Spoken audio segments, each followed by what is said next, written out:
ನೋಡಿದೆ ಅರ್ಜುನ, ನನಗೆ ಮಾತ್ರ ಇದೆಲ್ಲ ಹೊಳೆಲ್ ಮಳೆ ಹೋಯ್ದ ಅನುಭವ ಆಯ್ತು. ಅಲ್ಲ, ನಿಮಗಿದಕ್ಕೂ ಹೆಚ್ಚು ಏನು ಅರ್ಥ ಆಗುವುದಿಲ್ಲ ಈ ವಿಷಯದಲ್ಲಿ. ನೀನು ಚಕ್ರ ಹಿಡಿದದ್ದು ಕೊಡಿ ಅಂತ ಹೇಳಿದ್ದು, ಆಮೇಲೆ ನೀನು ಮುಚ್ಚಿ. ನಾನು ಬಿಡುವುದಿಲ್ಲ ಬಿಡುವುದಿಲ್ಲ ಎಂದು ಕೂಗಿರುವುದು, ಆತ ಬಿಡು ಬಿಡು ಎಂದು ಹೇಳಿರುವುದು, ಆಮೇಲೆ ನಗೆಯಾಡ್ತಾ ಆ ಕಡೆ ಹೋಗಿರುವುದು, ಇದೆಲ್ಲ ನಿನಗೆ ವಿಷಯ ಏನು ಅಂತ ಗೊತ್ತಾಗ್ಲಿಲ್ಲ.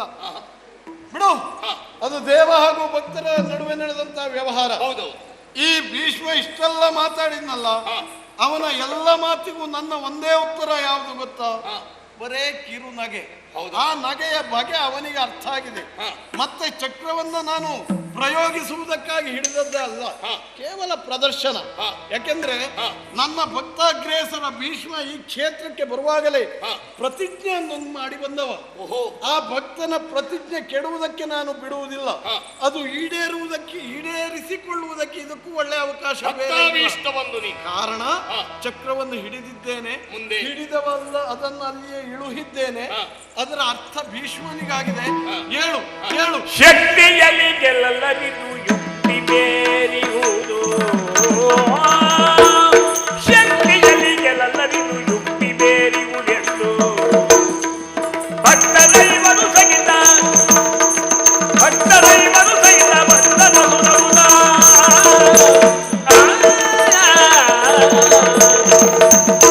ನೋಡಿದೆಯ ಪಾರ್ಥ, ಭೀಷ್ಮನ ಸಾಹಸ ಎಂತದ್ದು ಎನ್ನುವುದನ್ನು.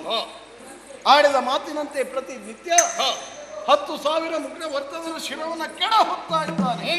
ಮುಂದೇನೆನ್ನುವಾಗ ನಮ್ಮಣ್ಣ ಧರ್ಮರಾಯ ತಲೆ ಮೇಲೆ ಕೈ ಹೊತ್ತು ಕೂತಿದ್ದಾನೆ. ಇದೇ ಭೀಷ್ಮ ದೇವವ್ರತನಾಗಿರುವಾಗ ವಿದ್ಯಾಭ್ಯಾಸವನ್ನು ಮುಗಿಸಿಕೊಂಡು ಬರುವ ಸಂದರ್ಭ ನಮೋ ಮಂಡಲದಲ್ಲಿ ವಾಣಿಯೊಂದು ಮೊಳಗಿತ್ತು, ದೇವವಾಣಿ. ಈ ಭೀಷ್ಮ ಈ ದೇವವ್ರತ 3 ಲೋಕದಲ್ಲಿಯೂ ಅಜೇಯ ಎಂದು, ಇವನನ್ನು ಗೆಲ್ಲುವಂತ ಶಕ್ತಿ ಪ್ರಪಂಚದಲ್ಲಿ ಇಲ್ಲ ಎಂದು. ಹಾಗಾಗಿ ಶಕ್ತಿಯಿಂದ ಇವನನ್ನು ಗೆಲ್ಲುವುದಕ್ಕೆ ಸಾಧ್ಯವೇ ಇಲ್ಲ. ಮತ್ತೆ ಇವನನ್ನು ಗೆಲ್ಲಬೇಕು ಎಂದಾದ್ರೂ ನಾವು ಸ್ವಲ್ಪ ಯುಕ್ತಿ ಪ್ರಯೋಗವನ್ನು ಮಾಡಬೇಕು. ಆ ದಾರಿ ನಾನು ತೋರಿಸ್ತೇನೆ ಬಾಬಾ.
ಕೃಷ್ಣ ವಿಪುಗಳ ನಿವಾಗ ಈ ರಾತ್ರಿಯಲ್ಲಿ ಬಹು ಅನುಚಿತವು,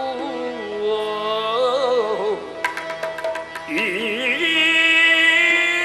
ರಾತ್ರಿಯಲ್ಲಿ ಬರುವುದು ಅನುಚಿತವು ನಿಮಗೆಂದ.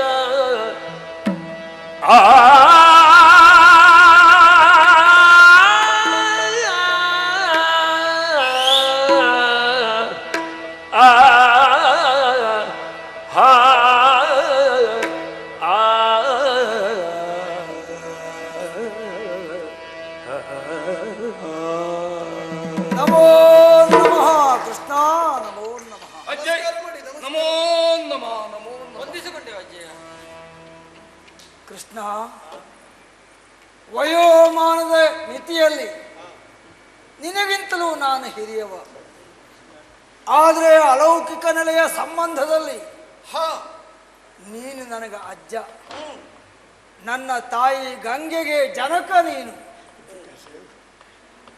ಲೋಕದ ನೀತಿ ರೀತಿ ನೀತಿ ನಿಯಮವನ್ನು ಹೀಗೆ ಎಂದು ಆಚರಿಸಿ ತೋರಿಸಿದಂತಹ ನೀನು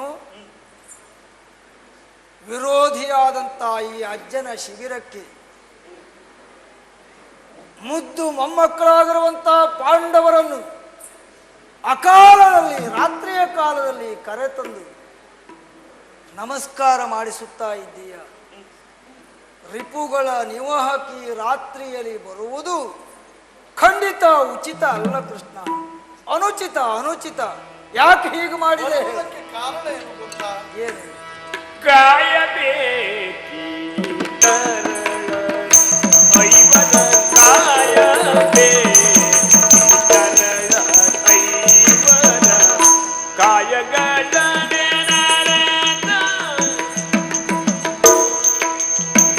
ಐವನ ಕಾಯಗಡನೆ ಐವನ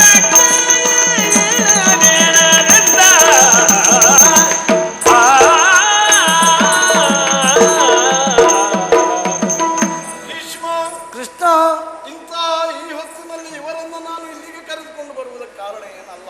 ಹಾ ಕಾಯಬೇಕಿ ಸರಳ ದೈವಲ. ನೋಡು ಭೀಷ್ಮ, ಧರ್ಮದ ರೇಖೆಯನ್ನ ಮೀರಿ ವ್ಯವಹರಿಸಿದವ ಯುಧಿಷ್ಠಿರ ಅಲ್ಲ. ಹಾ ಈ ನಿನ್ನ ಮೊಮ್ಮಗನಾಗಿರುವಂತಹ ಯುಧಿಷ್ಠಿರನ ಕಾಯಬೇಕು ಭೀಷ್ಮ.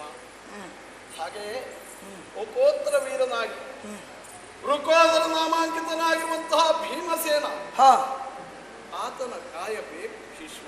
ಹಾ ತ್ರಿಲೋಕ ವಿಜಯನಿಸಿಕೊಂಡಿರುವಂತಹ ನಿನ್ನ ಪ್ರೀತಿಯ ಮೊಮ್ಮಗ ಪಾರ್ಥ, ಹಾ ಆತನ ಕಾಯಬೇಕು ಭೀಷ್ಮ. ಹಾ ಜೊತೆಗೆ ಹಾ ನಕುಲ ಸಹದೇವರ ಕಾಯಬೇಕು ಭೀಷ್ಮ, ಕಾಯಬೇಕು.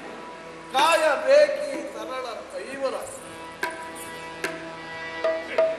ಐವರ ಕಾಯುವಡೆ ಈ ಐವರ ಕಾಯುವಡೆ ಕೊಲುವಡೆ ಸ್ವತಂತ್ರದ ಮೂರ್ತಿ ನೀನೇ. ಐವರ ಕಾಯುವಡೆ ಕೊಲುವಡೆ ಸ್ವತಂತ್ರದ ಮೂರ್ತಿ ನೀನೇ.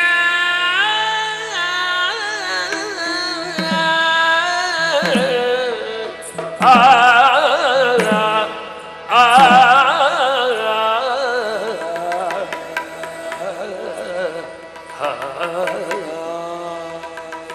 ಕೃಷ್ಣ, ಭೀಷ್ಮ, ನಿನ್ನ ಮಾಯಕದ ನುಡಿ ನನಗೆ ಅರ್ಥವಾಗ್ತಾ ಇದೆ. ನೀನು ಮಾಂತ್ರಿಕ ನುಡಿಗಾರ, ಈಗ ಮಾಯಕದ ನುಡಿಯನ್ನು ಆಡುವುದಕ್ಕೆ ಮುಂದಾಗ್ತಾ ಇದ್ದೀಯ. ಧರ್ಮದ ಪ್ರತಿರೂಪದಂತಿರುವಂತಹ ಧರ್ಮರಾಯನ ಕಾಯಬೇಕು. ಧರ್ಮ ಹಾಗೂ ಬಲಕ್ಕೆ ಪ್ರತೀಕನಾಗಿರುವಂತಹ ಭೀಮನ ಕಾಯಬೇಕು. ಸಾಹಸಿಯಾದಂತಹ ಪಾರ್ಥನ ಕಾಯಬೇಕು. ತೇಜಸ್ವಿಗಳಾದಂತಹ ನಕುಲ ಸಹದೇವರ ಕಾಯಬೇಕು. ಈ ಐವರ ಕಾಯ ನಿನಗೆ ಬೇಕೇ ಬೇಕು, ನಿನ್ನ ಕಾರ್ಯ ಸಾಧನೆಗೆ ಬೇಕು. ಅವರನ್ನ ಕಾಯಬೇಕು ಅಂತಾದ್ರೆ ಈ ಪೂರ್ವದಲ್ಲಿಯೇ ಅತ್ತೆಗೆ ಮಾತು ಕೊಟ್ಟವ ನೀನು. ಆ ಮಾತನ್ನು ಕಾಯ್ದುಕೊಳ್ಳಬೇಕು ಅಂತಾದ್ರೆ ಅದಕ್ಕೆ ಒಡ್ಡಿಯಾದವ ಭೀಷ್ಮ. ಆದ್ದರಿಂದ ಭೀಷ್ಮ ಸಾಯಬೇಕು. ಇದು ನಿನ್ನ ಮಾತಿನ ಮರ್ಮ ಎನ್ನುವುದು, ಮಾಯಕದ ನುಡಿ ಎನ್ನುವುದು ಅರ್ಥವಾಯಿತು. ಕೃಷ್ಣ, ಕೊಟ್ಟ ದೇವರೇ ಕೇಳುವುದಕ್ಕೆ ಪಡೆಯುವುದಕ್ಕೆ ಬಂದಾಗ ಕೊಡಲು ಅಲ್ಲ ಎನ್ನುವುದಕ್ಕೆ ಅಧಿಕಾರ ನನಗೆಲ್ಲುಂಟು. ಸರ್ವರ ಕಾಯುವಡೆ ಕೊಲುವಡೆ ಸ್ವತಂತ್ರದ ಕಾಯ, ಸರ್ವತಂತ್ರ ಸ್ವತಂತ್ರ ನೀನು. ಆದರೂ ನನ್ನಲ್ಲಿ ಕೇಳ್ತಾ ಇದ್ದೀಯ ಅಂತಾದ್ರೆ ಈಗ ನಿನ್ನ ಕಾಯಕಕ್ಕೆ ನಿನ್ನ ಭಕ್ತನಾದಂಥ ನಾನು ಪೂರಕನಾಗಿ ವ್ಯವಹರಿಸಲೇಬೇಕು. ಕೃಷ್ಣ, ಧುರಕ್ಕೆ ನನ್ನ ಪೂರಕ ಧುರಕ್ಕೆ ಧುರಕ್ಕೆ ನನ್ನ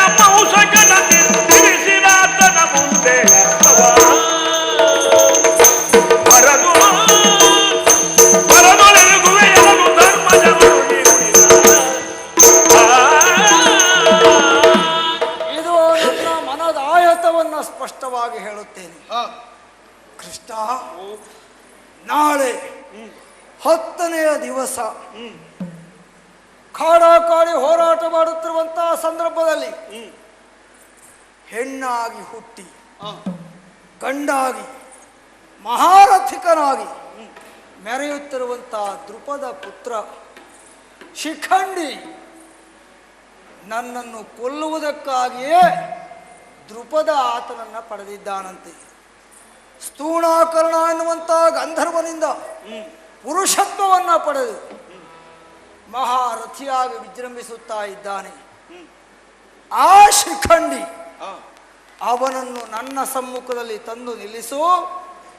ಈ ಮೊದಲೇ ನಾನು ಕೈಗೊಂಡಂತಹ ಪ್ರತಿಜ್ಞೆಯಂತೆ ಅವನ ಸಮ್ಮುಖದಲ್ಲಿ ಶರ ಹಿಡಿಯುವುದಿಲ್ಲ, ಚಾಪ ಧರಿಸುವುದಿಲ್ಲ, ಶರ ಸನ್ಯಾಸವನ್ನು ಕೈಗೊಳ್ತೇನೆ. ಕೊಡವಿಲಾಭಕ್ಕೆ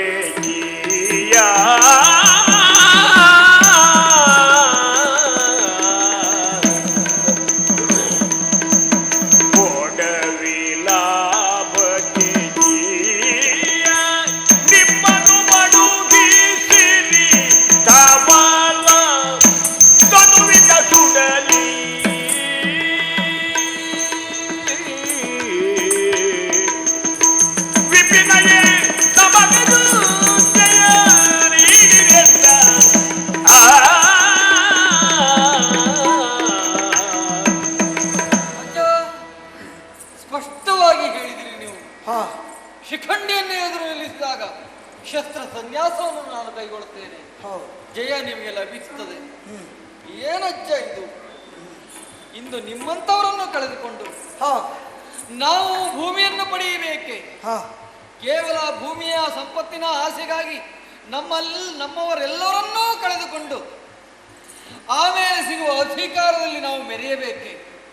ಹಾಗೆ ಅಂತಾದ್ರೆ ಯಾಕೆ ಬೇಕು ಆ ಅಧಿಕಾರ? ಯಾರೂ ಇಲ್ಲದ, ನಮ್ಮವರೆನ್ನೋರು ಇಲ್ಲದ ಆ ನಾಡಿನ ಅಧಿಕಾರಕ್ಕಿಂತ ಕಾಂತಾರ ಮೇಲೆ ಹುಟ್ಟಿದ್ದು ನಾವಲ್ಲಿಯೇ, ಬೆಳೆದದ್ದು ಅಲ್ಲಿಯೇ. ಕಾಡೆನ್ನುವುದು ನಮಗೆ ಅಭ್ಯಾಸವಾಗಿ ಹೋಗಿದೆ ಅಜ್ಜ. ನೀವೆಲ್ಲರೂ ಸುಖವಾಗಿದ್ದೀರಿ ಅಂತ ಕೇಳಿದರೆ ಅದು ಸಮಾಧಾನದ ವಿಷಯ. ಶಿಖಂಡಿಯನ್ನು ನಿಮ್ಮೆದುರು ತಂದು ನಿಲ್ಲಿಸುವುದು ಅಂತಂದರೆ ಅವನಿಗೆ ನಪುಂಸಕತ್ವವನ್ನು ನಾನು ಆರೋಪಿಸ್ತಾ ಇಲ್ಲ, ಆದರೆ ನಾವೇ ನಪುಂಸಕರಾಗ್ತಾ ಇದ್ದೇವೆ ಏನೋ ಭಯ ಉಂಟು ಅಜ್ಜ.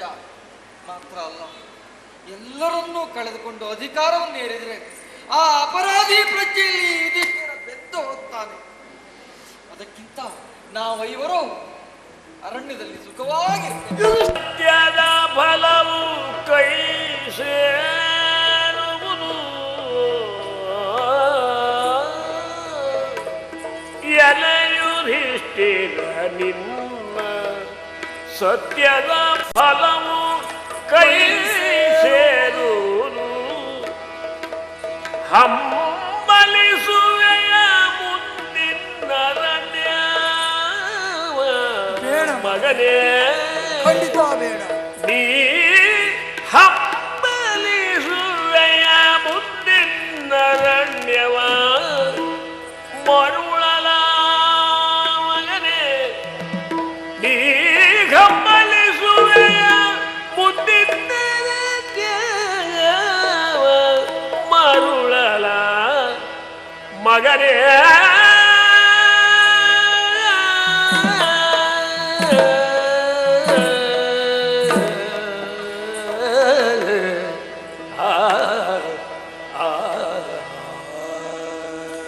ಯುಧಿಷ್ಠಿರ, ಅಜ್ಜಯ್ಯ, ಕಾಡಿಗೆ ಹೋಗುವುದಕ್ಕೆ ಅಪ್ಪಣೆಯನ್ನು ಕೊಡು.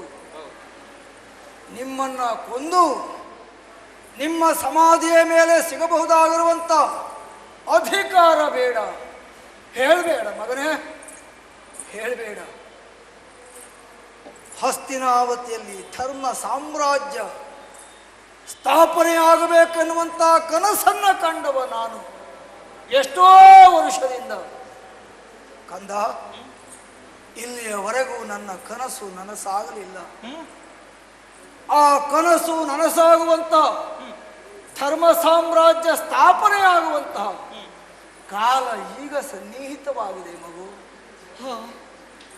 ನಿನ್ನ ಸತ್ಯದ ಫಲ ಕೈ ಸೇರುವಂತಹ ಕಾಲ ಎದುರಾಗಿ ಬರುತ್ತಾ ಇದೆ. ಸತ್ಯವನ್ನೇ ನುಡಿದವ, ಸತ್ಯವನ್ನೇ ಆಚರಿಸಿದವ, ಸತ್ಯವನ್ನೇ ಅನುಕರಿಸಿದವ ಇಂಥ ಧರ್ಮರಾಜನ ಸತ್ಯದ ಆ ಫಲ ಎಷ್ಟೋ ಕಾಲದ ಮೇಲೆ ಕೈ ಸೇರುವಂತ ಕಾಲ ಸನ್ನಿಹಿತವಾಗಿದೆ. ಬೇಡ ಅಂತ ಹೇಳಬೇಡ ಮಗು, ಅದು ಬೇಕು. ನಿನಗಲ್ಲ ಅಲ್ಲದೆ ಇದ್ರು ನನಗಾಗಿ, ನಮಗೆಲ್ಲವರಿಗಾಗಿ ಧರ್ಮ ಸಾಮ್ರಾಜ್ಯದ ಅಧಿಕಾರಿ ಧರ್ಮರಾಜ ಆಗಿ ಮೆರೆಯುವುದನ್ನು ನಾವೆಲ್ಲ ನೋಡಬೇಕು, ಕೇಳಬೇಕು. ಕಂದ, ನಾನು ಇಚ್ಛಾಮರಣಿಯಾದಂತಹ ನನ್ನನ್ನು ನೀವು ಕೊಂದು ಅಧಿಕಾರವನ್ನು ಪಡೆಯುವುದು ಅಂತ ಮಾಡಿದ್ರ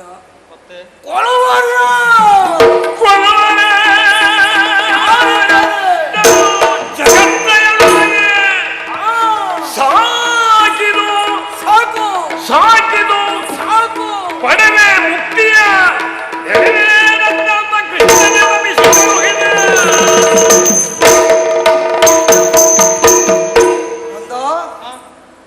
ಇಚ್ಛಾಮರಣಿ. ನಾನು ಬಯಸಿದಾಗ ಮೃತ್ಯು ಬರಬೇಕು. ಈ ಪ್ರಪಂಚದಲ್ಲಿ ಮೃತ್ಯು ಯಾರನ್ನು ಕೇಳಿ ಬರುವುದಿಲ್ಲ. ಭೀಷ್ಮನೊಬ್ಬನನ್ನ ಮಾತ್ರ ಮುಟ್ಟುವುದಕ್ಕೋ ತಟ್ಟುವುದಕ್ಕೋ ಸೆಳೆದೊಯ್ಯುವುದಕ್ಕೂ ನನ್ನ ಅಪ್ಪಣೆಯನ್ನು ಪಡೆದು ಬರಬೇಕು. ತಂದೆಯಿಂದ ಅನುಗ್ರಹಿಸಲ್ಪಟ್ಟವ ನಾನು, ಅದು ನನಗೆ ವರ. ಆದರೆ ಅನ್ನಿಸ್ತಾ ಇದೆ, ಇಷ್ಟು ಸುದೀರ್ಘವಾದಂತಹ ಬದುಕನ್ನು ಸಾಗಿಸಿದರು ಇನ್ನು ಸಾಯುವಂತ ಬಯಕೆಯೇ ಬರಲಿಲ್ವಲ್ಲ. ಇದು ವರ ಅಲ್ಲ ಕಂದ. ಈಗ ಯೋಚಿಸಿದಾಗ ಇದು ಶಾಪ. ಕೆಲವು ಸಂದರ್ಭದಲ್ಲಿ ಶಾಪ ವರವಾಗ್ತದೆ. ದಶರಥ ಚಕ್ರವರ್ತಿಗೆ ಬಂದಿರುವಂತಹ ಶಾಪ ಮಕ್ಕಳಿಲ್ಲದೆ ಇದ್ದಂತಹ ಹೊತ್ತಿನಲ್ಲಿ ಸಾವು ಸವನಿಸಲಿ, ಅದು ಅವನ ಪಾಲಿಗೆ ವರವಾಗಿ ಪರಿಣಮಿಸಿತು. ಇಚ್ಛಾಮರಣೆಯಾಗು ಎನ್ನುವಂತಹ ತಂದೆಯವರ ವರ ನನಗೆ ಶಾಪವಾಗಿ ಪರಿಣಮಿಸಿದೆ. ಆದ್ದರಿಂದಲೇ ಹರಿಯ ಸಮ್ಮುಖದಲ್ಲಿ ಸಂಕಲ್ಪಬದ್ಧರಾಗಿದ್ದೇನೆ. ಇನ್ನು ನಾನು ಸಾಯಲೇಬೇಕು. ಕಂದ, ಈ ಭೀಷ್ಮ ಶಾಖೋಪಶಾಖಗಳಿಂದ ಕೂಡಿರುವಂತಹ ನೆರಳನ್ನು ಗಾಳಿಯನ್ನು ಕೊಡುವಂತಹ ದೊಡ್ಡ ಹೆಮ್ಮರ ಆಲದ ಮರವಾಗಿದ್ದೇನೆಯೇ ವಿನಃ ಫಲವನ್ನು ಕೊಡುವ ಮರ ನಾನಾಗಲಿಲ್ಲ. ಎರಡು ದೋಷ ಉಂಟು. ಒಂದು, ಫಲವನ್ನು ಕೊಡುವುದಿಲ್ಲ ಆಲದ ಮರ. ಮತ್ತೊಂದು, ಆಲದ ಮರದ ಬುಡದಲ್ಲಿ ಸಣ್ಣ ಸಸಿಗಳು ಬೆಳೆಯುವುದಿಲ್ಲ. ಆದ್ದರಿಂದಲೇ ನಾನು ಬದುಕಿ ಸಾಧಿಸಿದ್ದು ಏನೂ ಇಲ್ಲ. ನಾನು ಸತ್ತಾದರೂ ನಮ್ಮ ವಂಶಕ್ಕೆ ಉಳಿತಾಗ್ತದೋ ಅಂತ ಯೋಚಿಸ್ತಾ ಇದ್ದೇನೆ ಕಂದ. ಆದ್ದರಿಂದಲೇ ಹೇಳುವುದು, ಕೊಲ್ಲುವರು ಯಾರೆನ್ನುವ ಜಗತ್ರಯದಿ. ಯಾರು ಕೊಲ್ಲುವುದಲ್ಲ, ಅಜ್ಜನನ್ನ ನಾವು ಕೊಂದಿದ್ದೇವೆ ಎನ್ನುವಂಥ ಖಿನ್ನತೆ ನಿಮ್ಮನ್ನು ಖಂಡಿತ ಕಾಡುವುದು ಬೇಡ. ನನ್ನ ಸಾವನ್ನು ನಾನೇ ಬಯಸುತ್ತಾ ಇದ್ದೇನೆ. ಆದ್ದರಿಂದ ನಿಶ್ಚಿಂತನಾಗಿ ಹೋಗು.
ಪಾರ್ಥನ ಅಸ್ತ್ರಾಲಿ ನೊಂದೆ ಅಕಟ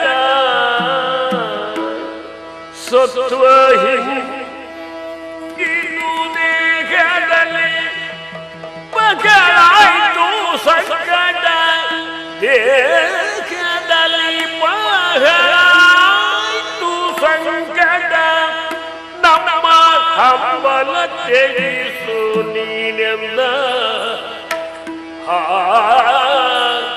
ಆ ಆ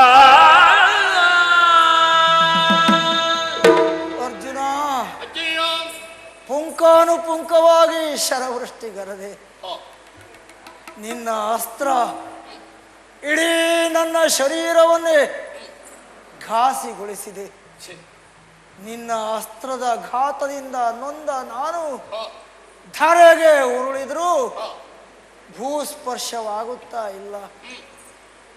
ಈ ಶರ ತಲ್ಪವಾಗಿ ಪರಿಣಮಿಸುತ್ತಾ ಇದೆ. ಮುಳ್ಳಿನ ಹಾಸಿಗೆ ಮೇಲೆ ಮಲಗಿದ್ದೇನೋ ಮಗನೇ, ಆದರೆ ಇದು ನನ್ನ ತಲೆ ಕೆಳಗಾಗಿ ಹೋಗಿದೆ. ಅಜ್ಜ ಕವಲಂಬನ್ನ ಎಸೆದು ನಿನಗೆ ತಿಂದಿರ ವ್ಯವಸ್ಥೆ ಮಾಡ್ತೇನೆ.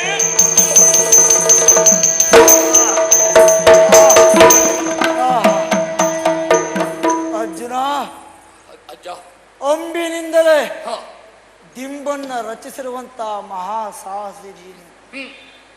ಅರ್ಜುನ, ಅಜ್ಜ ಬಾಯಾರಿಕೆ, ತಣಿಯದ ದಾಹ, ಅದು ಸುಯೋಧನ ಕೊಡಗಟ್ಲೆ ಹಾಲು ತರ್ತಾ ಇದ್ದಾನೆ.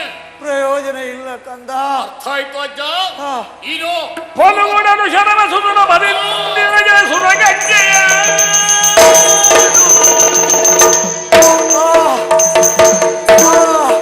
ನೋಡಜ್ಜ, ಅರ್ಜುನ, ದೇವಗಂಗೆಯನ್ನೇ ಧರೆಗಿಳಿಸಿದ್ದೇನೆ. ಸಾಯುವ ಕಾಲದಲ್ಲಿ ತಾಯಿಯ ದರ್ಶನ ಮಾಡಿಸಿರುವಂತ ಪುಣ್ಯಾತ್ಮ ನೀನು. ಧನ್ಯನಾದೆ ಅಜ್ಜ. ಇಂಗದ ದಾಹ ತೀರಿತು ಮಗನೇ, ತೀರಿತು. ಈಗ ಎಲ್ಲ ಅರ್ಥವಾಗ್ತಾ ಇದೆ. ಒಂದು ಕಾಲದಲ್ಲಿ ಅಷ್ಟವಸುಗಳಲ್ಲಿ ಕಿರಿಯವನಾದಂಥ ದ್ಯುವಸು ನಾಮಕ ನಾನು ವಶಿಷ್ಠರ ಹೋಮಧೇನು ಬಡದಿ ವರಾಂಗಿಯ ಮಾತಿನಂತೆ ತರುವುದಕ್ಕಾಗಿ ಹಗ್ಗವನ್ನ ಕಟ್ಟಿ ನಾವೆಲ್ಲ ಎಳೆದೊಯ್ಯುತ್ತಿರುವಂತಹ ಸಂದರ್ಭ, ಮುಳ್ಳಿನ ಜಗೆಯಿಂದ ಧೇನುವನ್ನ ಓಡಿದೆ. ಆಗ ಕಂಡ ವಶಿಷ್ಠರು ಕುಪಿತರಾಗಿ ಕೊಟ್ಟ ಶಾಪ, ನೀವೆಲ್ಲ ಭೂಲೋಕದಲ್ಲಿ ಮಾನವರಾಗಿ ಹುಟ್ಟಿ ನನ್ನ ಅಣ್ಣಂದಿರ